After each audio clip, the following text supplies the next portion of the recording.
Derek Shephard était assis au Murphy's Café à Georgetown, regardant la pluie strier les fenêtres. L'endroit existait depuis les années 50, avec ses banquettes en vinyle rouge et un jukebox qui jouait encore du Patsy Cline. Il l'avait choisi spécifiquement parce que c'était bruyant, bondé, et le genre d'endroit où personne ne prêtait attention aux conversations des autres. En face de lui, Richard Morrison, un journaliste d'investigation pour le Washington Post, était penché en avant, son magnétophone, dont le voyant rouge clignotait posé entre eux. Morrison avait 42 ans, le crâne dégarni, et portait un costume froissé qui avait connu des jours meilleurs. On était en mars 1994, et Derek s'apprêtait à révéler des secrets qui pourraient l'envoyer en prison. « Laissez-moi être sûr de bien vous comprendre », dit Morrison, son stylo en suspens au-dessus de son bloc-notes. Vous êtes en train de me dire que la Central Intelligence Agency mène une opération pour pister et surveiller Bigfoot depuis 1980. Les mains de Derek étaient stables autour de sa tasse de café, mais son cœur battait la chamade.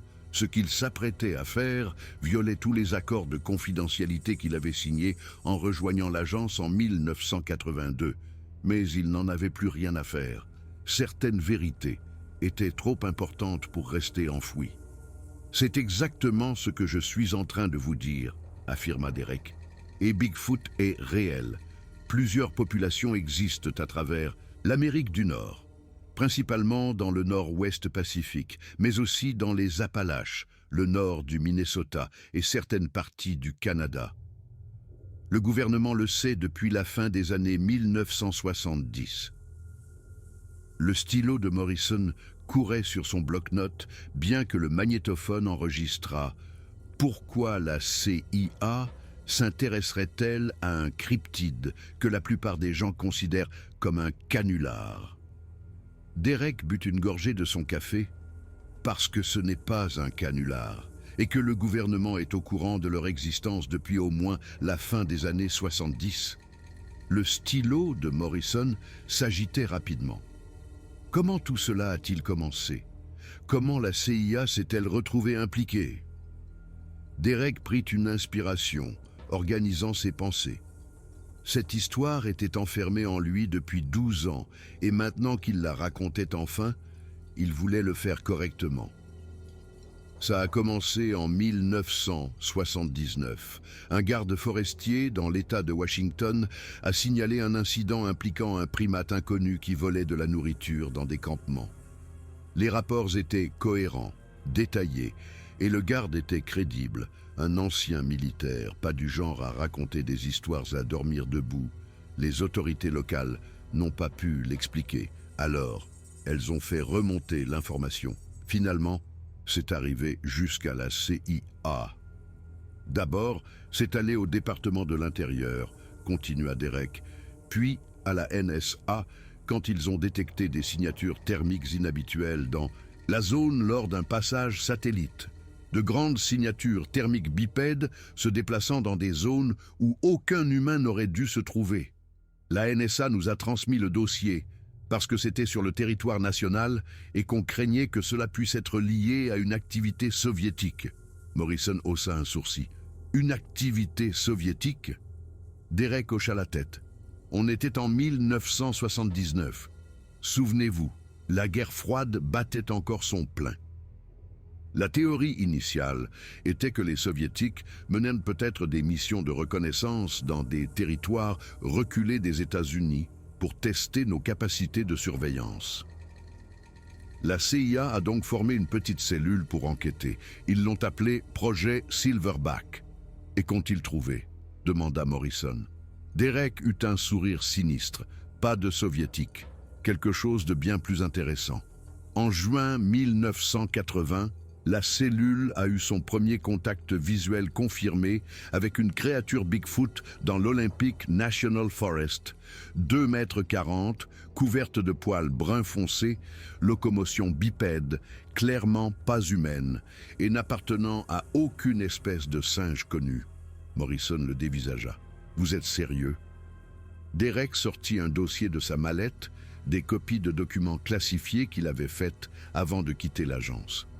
Des documents qui pourraient lui valoir une inculpation pour espionnage, si le gouvernement décidait de porter plainte. Tout à fait sérieux, dit Derek. L'équipe m'incluait.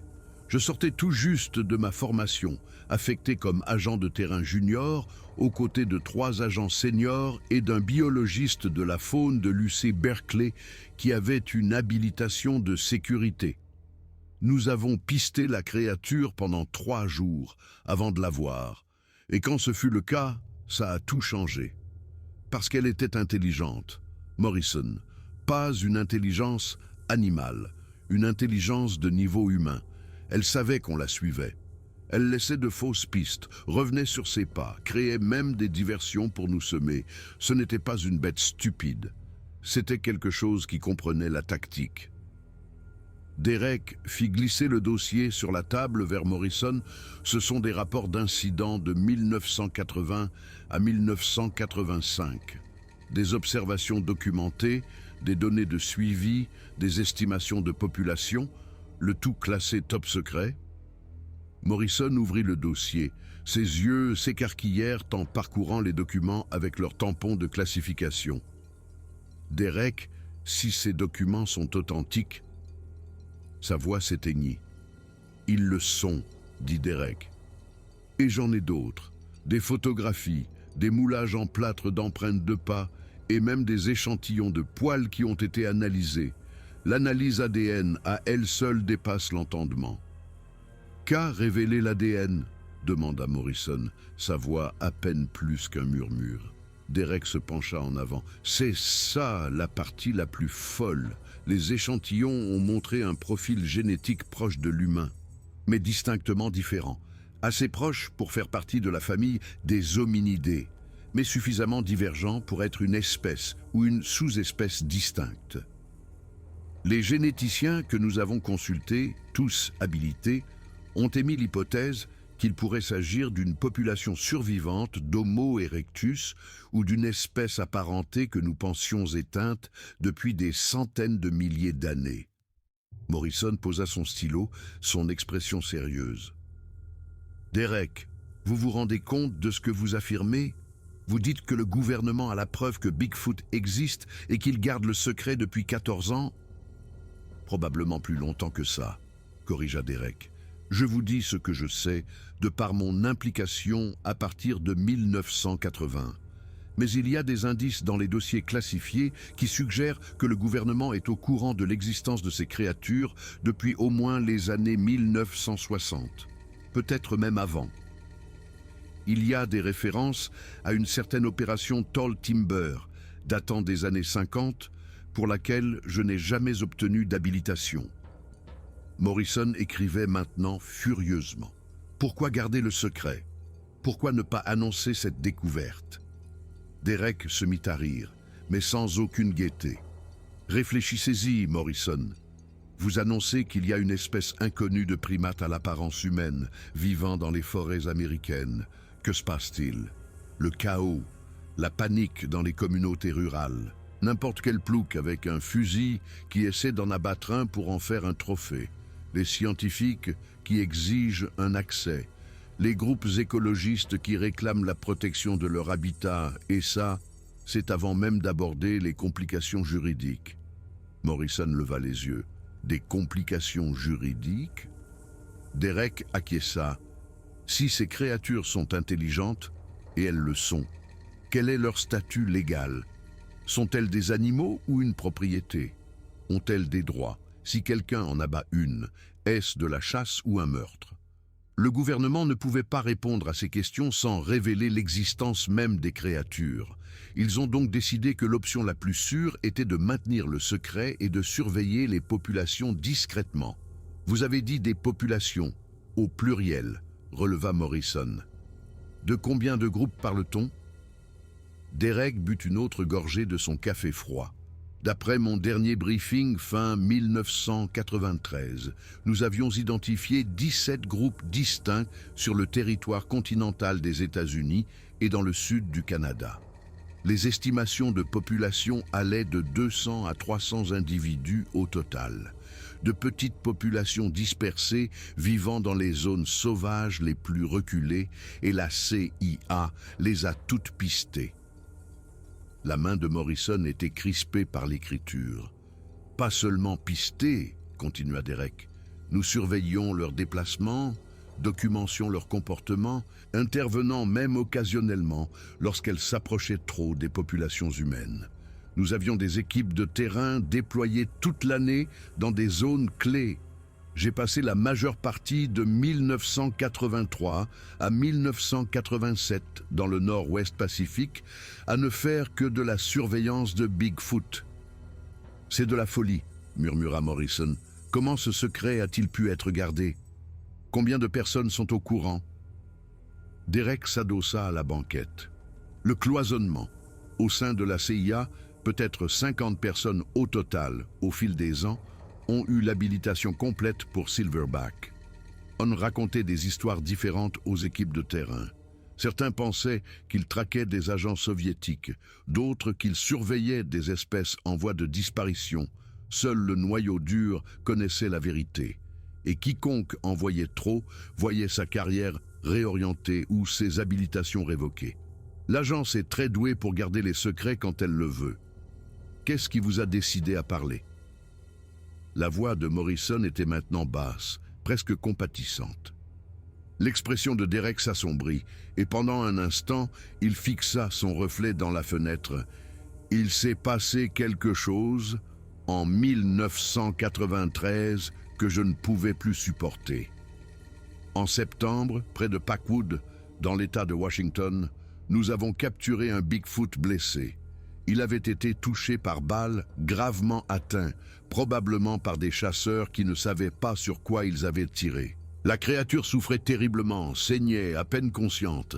Le protocole standard était clair, la soigner, la stabiliser et la relâcher dans la nature loin des populations humaines. C'était le protocole que nous avions suivi pendant des années. La mâchoire de Derek se contracta. Mais cette fois, c'était différent. Au lieu de suivre le protocole, la créature a été transportée à Fort Detrick dans le Maryland, sous haute sécurité. Je n'étais pas habilité pour savoir ce qui s'est passé ensuite, mais j'ai entendu des rumeurs. Dissection, prélèvement de tissus, tests d'armement pour voir si les munitions standards pouvaient en abattre un efficacement. Certaines personnes à l'agence voulaient connaître leur vulnérabilité, comprendre comment les neutraliser si cela devenait un jour nécessaire. Morrison cessa d'écrire, le visage blême. Ils l'ont tué. Les mains de Derek se crispèrent en poing sur la table. Je n'en ai pas la certitude. Ce que je sais, c'est que la créature n'est jamais retournée dans la nature. Le dossier a été scellé. Et quand j'ai commencé à poser des questions, quand j'ai exigé de savoir ce qui lui était arrivé, j'ai été réaffecté en 48 heures, un boulot de bureau à l'anglais. Plus d'opérations sur le terrain, plus d'accès au dossier Silverback. C'est là que j'ai su que je devais partir et raconter à quelqu'un ce qui se passait vraiment. La cloche au-dessus de la porte du Murphy's tinta, perçant le bruit ambiant du café. Un homme en imperméable sombre entra, secouant l'eau de ses épaules avec des mouvements délibérés. Il balaya la pièce du regard, lentement, méthodiquement, avec des yeux trop concentrés, trop déterminés, coupe de cheveux nette, une immobilité dans sa posture. Il n'était pas habillé comme un client ordinaire. Le sang de Derek se glaça. L'homme prit place au comptoir sans commander, sans même faire semblant de regarder un menu. Il se contentait d'observer. Derek se pencha en avant et baissa la voix. « Notre temps est compté. Ne réagissez pas. Il nous observe. » Les jointures de Morrison blanchirent sur son stylo. « La CIA ?» chuchota-t-il. Derek garda un ton neutre. « Peut-être. Ça pourrait être le département de la Défense. Ça pourrait n'être personne. Mais personne n'entre dans un café de Georgetown à 9 heures du matin avec des chaussures aussi propres, sauf s'il veut être vu. Nous devons partir tout de suite.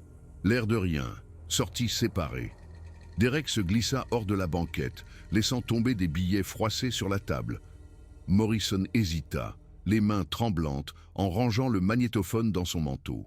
« Gardez les documents cachés, » murmura Derek. « Pas sur vous, pas chez vous. quelque part où ils ne penseront pas à chercher. Morrison hocha la tête, le visage pâle. Derek se dirigea vers le couloir des toilettes et poussa la porte de service donnant sur une ruelle. L'air froid de mars lui fouetta le visage, charriant des odeurs de pluie et d'ordures. Il ne courut pas encore. Courir attirerait l'attention. Il marcha jusqu'au coin de la rue et jeta un regard en arrière vers le Murphys. L'homme à l'imperméable avait disparu. Il n'était plus au comptoir, ni dehors, ni dans la ruelle, simplement disparu. Derek ne rentra pas chez lui, il n'alla pas à son hôtel.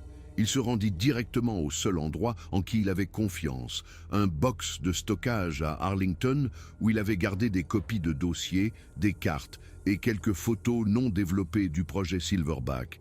Il y resta jusqu'au soir, assis sur une chaise pliante en métal sous la lumière fluorescente, se demandant s'il avait fait le bon choix. À 19h10 ce soir-là, le téléphone fixe accroché au mur en parpaing sonna. Le son était strident dans le silence. Personne n'avait ce numéro. Derek le fixa pendant 3 sonneries avant de décrocher.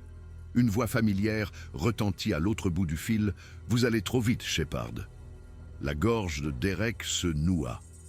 Il reconnut la voix immédiatement. Leland Shaw, l'ancien directeur adjoint, qui avait supervisé plusieurs programmes secrets à la fin des années 80. Il n'avait jamais été officiellement lié à Silverback, et pourtant, d'une manière ou d'une autre, il savait toujours tout. « Vous devez arrêter », dit Shaw calmement, son ton presque paternel. « Il y a des gens qui ne veulent pas que cette histoire sorte. Des gens puissants, avec des ressources que vous ne pouvez même pas imaginer. » Derek serra plus fort le combiné. « C'est exactement pour ça qu'elle doit sortir. Le peuple américain mérite de connaître la vérité. » Shaw soupira, un son de déception sincère. « Derek, écoutez-moi. Vous faites une erreur. Vous pensez faire ce qui est juste, servir une cause supérieure, mais vous ne voyez pas tout l'échiquier. Vous êtes un pion qui se prend pour un cavalier. »« J'en ai assez vu, » dit Derek. Il y eut une pause. « Vous avez vu des pièces, » répliqua Shaw. « Les pièces sont dangereuses. Elles vous donnent l'illusion de comprendre sans avoir le contexte global. » Il marqua une autre pause. « Cette créature que vous avez récupérée en 93, celle près de Packwood, vous croyez que c'était un hasard? Vous pensez qu'elle a été blessée par accident et qu'elle est tombée par chance dans notre zone de surveillance ?» La poitrine de Derek se serra. « Qu'est-ce que vous insinuez ?» La voix de Shaw se fit plus basse. Il y avait des intérêts concurrents, Derek. Des groupes à l'intérieur et à l'extérieur du gouvernement qui pensaient que ces êtres ne devaient pas être autorisés à errer sans contrôle. Certains pensaient qu'ils représentaient une menace inconnue pour la sécurité nationale. D'autres y voyaient une opportunité. Biologie, défense, anthropologie, génétique. Choisissez votre domaine. Quelqu'un les veut. Quelqu'un les veut toujours. Vous justifiez ce qui s'est passé, dit Derek, la colère montant dans sa voix. Non, dit Shaw doucement. Je l'explique. Certains d'entre nous voulaient les protéger, les étudier à distance, les laisser tranquilles dans leurs habitats. D'autres voulaient un moyen de pression. Ils voulaient les comprendre, les contrôler, les exploiter. Et en ce moment, ce ne sont pas les bonnes personnes qui sont en train de gagner. Derek sentait son pouls marteler ses tempes. Alors, aidez-nous. Aidez-moi à arrêter ça. Shaw resta silencieux un long moment. C'est ce que je fais. Je vous dis de disparaître. Vous ne pouvez pas gagner ce combat, Derek. Ils enterreront la vérité avant que vous ne puissiez publier. Et ils vous enterreront aussi. Je l'ai déjà vu se produire. Je suis déjà trop impliqué, dit Derek. La voix de Shaw devint presque douce. Alors, au moins, protégez les autres, les agents qui vous ont aidés, le journaliste, tous ceux que vous avez déjà impliqués. Pensez à eux avant d'aller plus loin. La ligne resta silencieuse, un battement de cœur. Puis Shaw reprit la parole, et sa voix portait un poids qui glaça le sang de Derek. Ils sont plus nombreux que vos données ne l'ont jamais montré. Derek, plus de groupes, plus d'individus. Ils ne sont pas éteints. Pas encore. Mais si vous insistez, Si vous forcez la main du gouvernement, ils le seront, parce que l'exposition signifie l'élimination. C'est comme ça que ça marche. Ça a toujours marché comme ça. Le téléphone cliqua. Il avait raccroché. Pendant 3 jours, Derek disparut. Motel bon marché, paiements en espèces, aucun mouvement prévisible. Le 4e jour, Morrison le contacta via un message codé. Ils se retrouvèrent à Rock Creek Park à 9h30. Morrison attendait sur un banc, l'air épuisé et effrayé. « Vous avez parlé à quelqu'un » dit-il.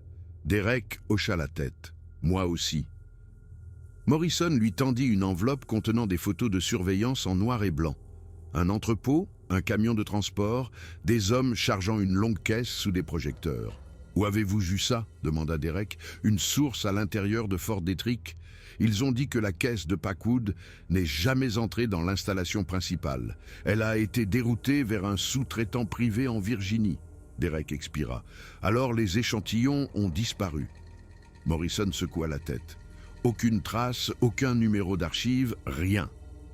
Une photo montrait 2 hommes debout près de la caisse, l'un semblant prendre le pouls de quelque chose à l'intérieur. « Ça a été pris il y a 3 semaines, » dit Morrison. « Ce qui signifie que ce qui est là-dedans n'est pas mort. » La gorge de Derek se serra.